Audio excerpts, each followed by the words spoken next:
want? What you want?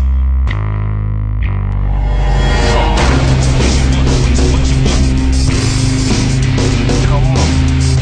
What you want? What you want? Come on. What you want? Come on. Olá amigos, tudo bem? Hoje eu vou falar para vocês um pouco sobre a questão da homossexualidade e o cristianismo. Afinal de contas, como conciliar o cristianismo com a questão da homossexualidade? Por que eu vou falar sobre isso? Porque é um tema recorrente nas mídias sociais, no YouTube, principalmente alguns vloggers aí bastante famosos estão querendo entrar nesse debate, como foi o caso do Felipe Neto, que gravou um vídeo recente, e também o João Vitor do canal do TV Revolta. Eles gravaram seus vídeos e vociferaram, xingaram e falaram várias coisas, inclusive o João Vitor chamou a Bíblia de merda. Bom, cada um tem o direito de se expressar e falar o que realmente acha sobre a questão. Eu, por exemplo, vou dar aqui para início a minha opinião pessoal. Sobre o casamento gay, eu acredito que é válido o casamento gay, mas dentro da forma contratual, ou seja, da forma que a justiça estipula, tá ok? Agora, quando se fala em casamento gay, é claro que você não vai ultrapassar os limites de uma religião estabelecida. Por exemplo, o casal gay vai querer que o padre ou o pastor conservadores, ortodoxos, faça o seu casamento e ultrapasse os dogmas da fé estabelecida pelo livro de fé e prática que é a Bíblia, certo? Então é lógico que eles não vão querer passar por cima de toda a autoridade eclesiástica, de anos e anos de teologia. Eles não vão querer fazer isso. Isso é um erro. Agora, se for um casamento balizado pelo Estado laico, pelo Estado democrático de direitos, for aquele casamento aceito por determinada nação, por determinado país, aí sim é válido. Eu aceito. Por quê? Porque entra a questão de bens, o cara mora junto com o outro, ou a mulher mora junto com o outro, e juntos, nessa estrada da vida, eles constroem todo aquele patrimônio. Só que no final, um dos dois morre. E com quem vai ficar a herança? Era uma dificuldade já que eles tinham, porque a família, ou o pai, ou a mãe, ou os irmãos, queriam entrar aí para se apossar, né, dos bens do que faleceu. Em contrapartida, o que como ajudou o seu cônjuge, vamos dizer assim, a construir todo o patrimônio, ficava a Deus dará. Bom, então nesse caso, eu sou favorável sim a que tenha uma lei que ampare essas pessoas. Afinal de contas, eles construíram as coisas juntos. Agora, do lado religioso, eu vou deixar na descrição um único pastor que falou algo que realmente é digno de nota, é digno de destaque, que é o pastor Ricardo Gondim. Então, eu vou deixar na descrição um vídeo já antigo que ele fala sobre uma reportagem que ele concedeu à revista Carta Capital, que gerou na época uma certa polêmica. E se vocês analisarem, ele está certo. Ele é uma pessoa bastante equilibrada em seu raciocínio, em seus argumentos. Então vale a pena você dar uma verificada depois no vídeo que eu vou deixar aí na descrição, tá ok? Agora, vamos à Bíblia. A Bíblia, que é o livro de fé e prática do cristianismo. O que a Bíblia diz? Mais precisamente no Novo Testamento, muitas pessoas falam, mas você vai usar o texto do Antigo Testamento, então você tem que, se você vai usar o livro do Antigo Testamento para condenar a homossexualidade, você tem que se pautar em todo o Antigo Testamento e abraçar todo aquele contexto. Você tem que guardar o sábado, você tem que apedrejar seus filhos se eles forem impertinentes, desobedientes, você não vai poder comer camarão, você não vai poder comer carne de porco. Tem pessoas que entram nessa questão, muito embora eles não saibam nada sobre teologia. As pessoas que falam isso geralmente não sabem nada, eles não estudam o contexto cultural, a cosmovisão judaico-cristã e a questão aí do novo pacto, da nova aliança que o cristianismo abraça, né, como fazer parte dela. Ou seja, Jesus veio e cumpriu a lei. A lei está toda em Cristo. Hoje a salvação é pela graça, segundo o cristianismo prega, tá ok? Então, lá no Novo Testamento, no livro de Romanos, nós já vemos Paulo falando algo bastante interessante. Ele fala com cristãos, porque a carta é para os cristãos de Roma, tá ok? Então, no versículo 21 do capítulo 1, Paulo diz assim: visto que conhecendo a Deus, ou seja, alguns chegaram a ter um conhecimento de Deus. Então, Paulo está falando para aqueles que verdadeiramente chegaram a ter esse conhecimento. Não lhe renderam nem a glória, nem a ação de graças que são devidas a Deus. Pelo contrário, eles se transviaram em seus vãos raciocínios e o seu coração insensato se tornou presa das trevas. Pretendendo-se sábios, eles se tornaram estultos. Eles trocaram a glória de Deus incorruptível por imagens que representam o homem corruptível, pássaros, quadrúpedes, répteis. Por isso Deus os entregou pela concupiscência dos seus corações à impureza na qual eles mesmos aviltam os próprios corpos. Eles trocaram a verdade de Deus pela mentira, adoraram e serviram a criatura em lugar do Criador, que é bendito eternamente. Amém. Ou seja, resumindo, alguns que anteriormente conheceram a Deus resolveram trocar todo aquele conhecimento que eles tinham anteriormente, aderindo a práticas idólatras. Ou seja, começaram a adorar outros ídolos, a outros deuses, a construir estátuas. Então, Deus entregou aquilo que tinha no coração deles, ou seja, aquela vontade já pertinente do próprio homem. O homem já tinha vontade. Então Deus falou: então vocês querem assim, então vão. Peguem seus caminhos, façam o que vocês quiserem da sua vida. Então Deus, em sua soberania, segundo o cristianismo prega, Deus é soberano, Deus permitiu, concedeu aquilo que estava no coração desses homens. Tá ok? Então vamos continuar aqui. A partir do versículo 25 diz: eles trocaram a verdade de Deus pela mentira, adoraram e serviram a criatura em lugar do Criador, que é bendito eternamente. Amém. Por isso Deus os entregou a paixões degradantes. As suas mulheres mudaram as relações naturais por relações contra a natureza, segundo a Bíblia, tá?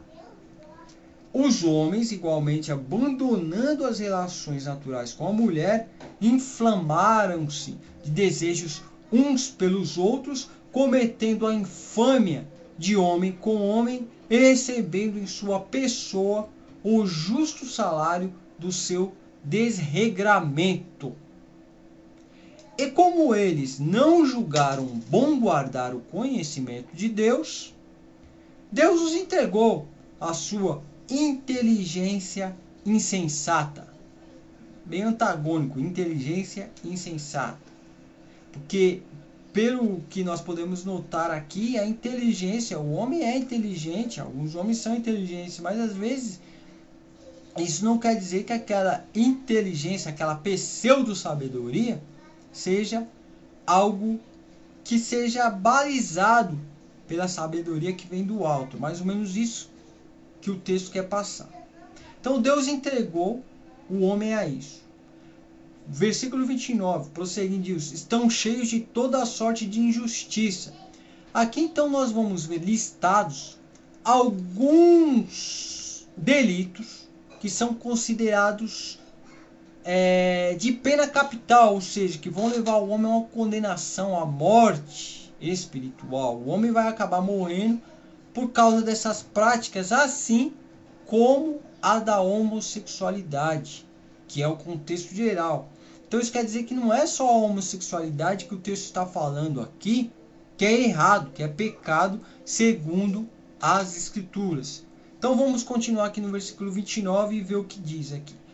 estão cheios de toda sorte de injustiça, de perversidade, de cupidez, de maldade, cheios de inveja, de homicídios, de brigas, de dolo, de depravação, são difamadores, detratores, inimigos de Deus, provocadores, orgulhosos, fanfarrões, astutos para o mal, rebeldes contra os seus pais, sem inteligência, sem lealdade, sem coração, sem compaixão. Embora conheçam o veredito de Deus, declara dignos de morte os que cometem tais ações. Eles não se limitam a praticá-las, mas aprovam ainda os que as cometem. Ou seja, algumas pessoas sabem já qual vai ser o fim, qual é o veredito de Deus, que Deus condena e o que vai acontecer para os que praticam esses atos. Então, aqui Deus já dá o veredito final.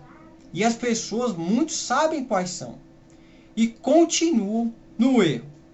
Aonde nós podemos ser guiados através do texto aqui? Por exemplo, nós ficamos sabendo recentemente, mais precisamente no último dia 27, que aqui em São Paulo, no bairro do Tatuapé, foi inaugurada a primeira igreja contemporânea cristã, ou seja, é uma igreja inclusivista. Ela inclui a maior parte daquelas pessoas que são adeptas da prática da homossexualidade e são adeptos dos grupos de movimentos LGBT, tá? Então, foi inaugurado aqui em São Paulo, no bairro do Tatuapé, e lotou a igreja, lotou. Só que algo me chama a atenção nisso tudo. Eu, particularmente, como já disse no começo, não tenho nada contra. Mas a verdade, ela tem de ser dita.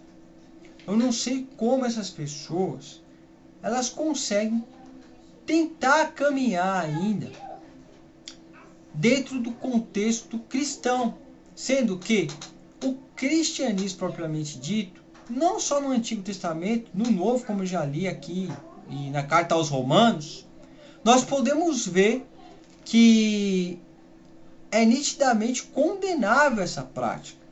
E essas pessoas, elas querem continuar sendo cristãs, praticando algo que a Bíblia condena.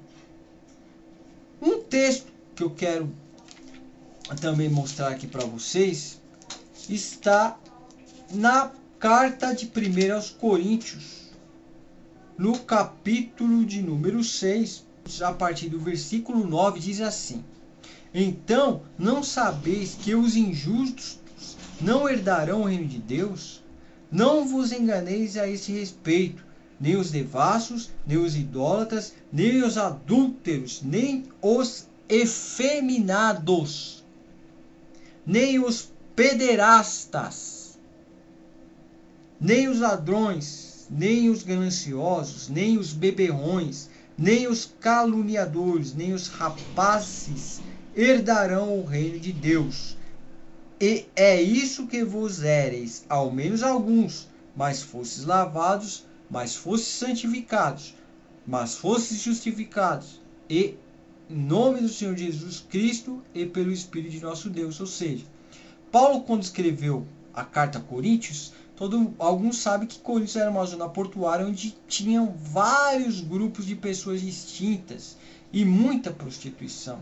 Templos onde a prática da prostituição era algo comum, porque ela era interligada ao contexto religioso ali, tá ok? Então as pessoas tinham essa prática, tanto homens quanto mulheres, e também há práticas relacionadas a questões da homossexualidade. Isso é um fator histórico-cultural, tá ok? Basta você tentar no próprio Google ou em busca de informações adicionais para saber que isso é uma verdade dentro do contexto histórico da Grécia, que é onde ficava Corinto, tá ok? Então nós podemos ver que o apóstolo Paulo ele conclui dizendo que algumas pessoas outrora praticavam, note, praticavam estas coisas que ele diz que é condenável diante de Deus, mas hoje, sabendo que é errado, não praticam mais. Então, este é mais um texto, fora outros que eu poderia citar aqui no decorrer do vídeo, mas por uma questão de bom senso e de não querer tomar o tempo, não vou citar, tá ok? Mas nós podemos ver, eu estou usando aqui a Bíblia TEB, que é uma Bíblia que é uma tradução ecumênica da Bíblia, tá? E caso alguém queira pesquisar mais sobre essa versão, fique à vontade. Então nós podemos concluir o vídeo da seguinte forma: muitas pessoas que querem falar a respeito dessa causa ou tomam ali de extremismo, xingando os cristãos, chamando a Bíblia de merda e falando cada coisa que não tem cabimento algum. Por quê? Porque não estudaram. Eles só enxergam um lado da moeda. É claro que tem pessoas que são fundamentalistas e extremadas dentro do contexto cristão também. Então tem pessoas que são nó cegas, tem pessoas que não sabem se expressar, que falam muita bobagem. Mas a verdade tem de ser dita. A Bíblia não dá margem para você querer contextualizar a vida da homossexualidade com o cristianismo. É como tentar misturar a água com o óleo.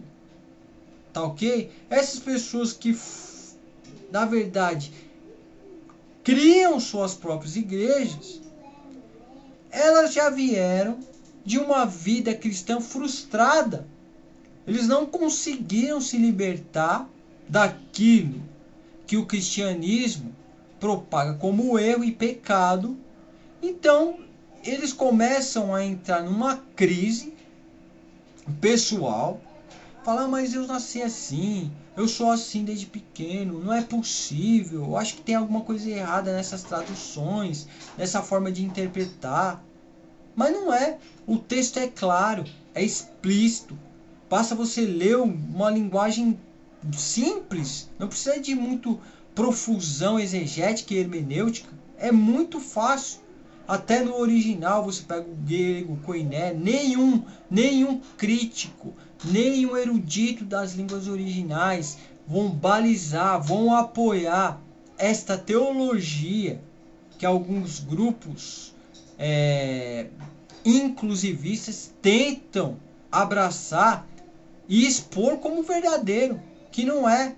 E outras pessoas que não entendem e que não se dão ao luxo, ao bom senso de pesquisar por si só, que essas interpretações são de fácil assimilação e de fácil entendimento, elas procuram tentar defender aquilo que a teologia, vamos dizer, homossexual expõe como se fosse a teologia exata, como se as pessoas estivessem fazendo interpretação pessoal, mas não é algo simples de se ler e de se entender, tá ok? Agora, tem outras religiões que não têm a Bíblia como a palavra de Deus, e elas abraçam, dentro do seu contexto, da sua cosmovisão, a questão da homossexualidade com uma facilidade muito maior, como algo muito mais fácil de aceitar, vamos dizer assim. Não se contrapõe. Eu posso citar algumas religiões, por exemplo, o espiritismo kardecista aceita com muita facilidade, embora eles peguem ali também uma interpretação de Allan Kardec. O espiritismo adota uma interpretação da Bíblia através de Allan Kardec, que escreveu até o Evangelho segundo o Espiritismo. Então eles abraçam com maior facilidade. Mas dentro da ortodoxia, dentro das regras de interpretação bíblica, da exégese, da hermenêutica e da base apoiada pelos maiores eruditos das línguas originais, hebraico, o grego, o aramaico, não se tem base alguma para apoiar a teologia homossexual. Ou seja, o cristianismo e o homossexualismo, a homossexualidade, são incompatíveis. Tá ok? Agora, é claro que se a pessoa é homossexual e tem um desejo de se libertar dessa prática,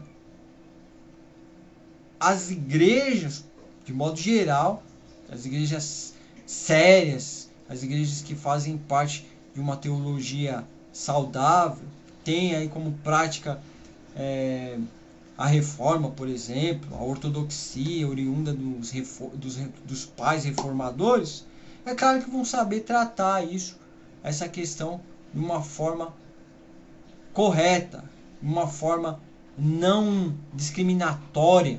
Isso é um fato.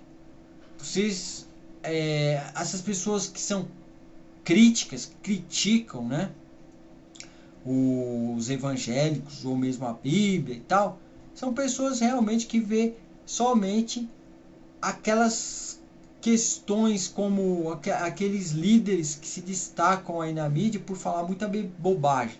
Então eles pegam ali essas pinceladas, né, de forma pincelada, o que alguns pseudos líderes de maioria aí, mas dos movimentos neopentecostais, falam muita bobagem.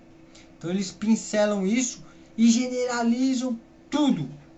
Ou seja, todos estão errados por conta de alguns que falam barbaridades sem procedência.